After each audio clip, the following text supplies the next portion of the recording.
Presiden Joko Widodo baru saja meresmikan sebuah proyek besar yang dapat mengubah perekonomian Indonesia. Apa dampaknya bagi kita semua? Yuk, simak ulasan lengkapnya. Hari ini kita akan membahas salah satu langkah besar Indonesia menuju kemandirian industri, yaitu peresmian smelter tembaga dan pemurnian logam mulia PT Aman Mineral di Sumbawa Barat, Nusa Tenggara Barat.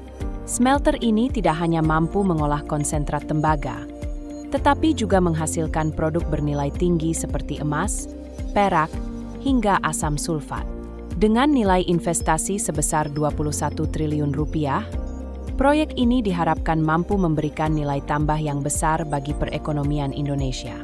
Bayangkan, kita nggak lagi hanya mengekspor bahan mentah, tapi mengolahnya di dalam negeri, menghasilkan produk siap pakai seperti katoda tembaga, emas, dan perak. Ini bisa mendongkrak pendapatan negara dan meningkatkan kesejahteraan lokal. Bukan cuma soal nilai tambah, proyek ini juga membuka ribuan lapangan kerja dan memperbaiki infrastruktur di sekitar Sumbawa.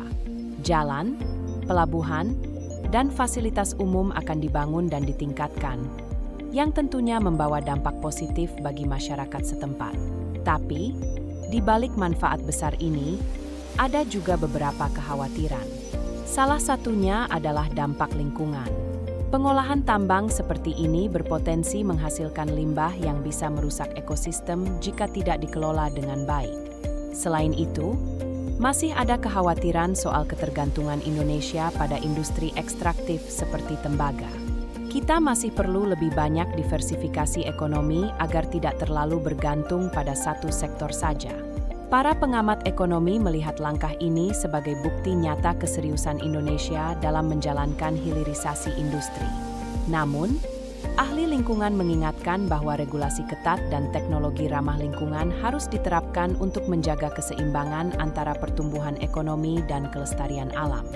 Jadi, apa pendapat kalian tentang pembangunan smelter ini? Apakah langkah ini bisa membawa Indonesia menjadi negara industri maju?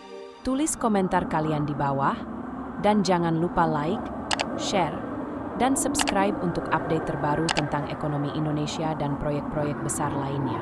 Sampai jumpa di video berikutnya.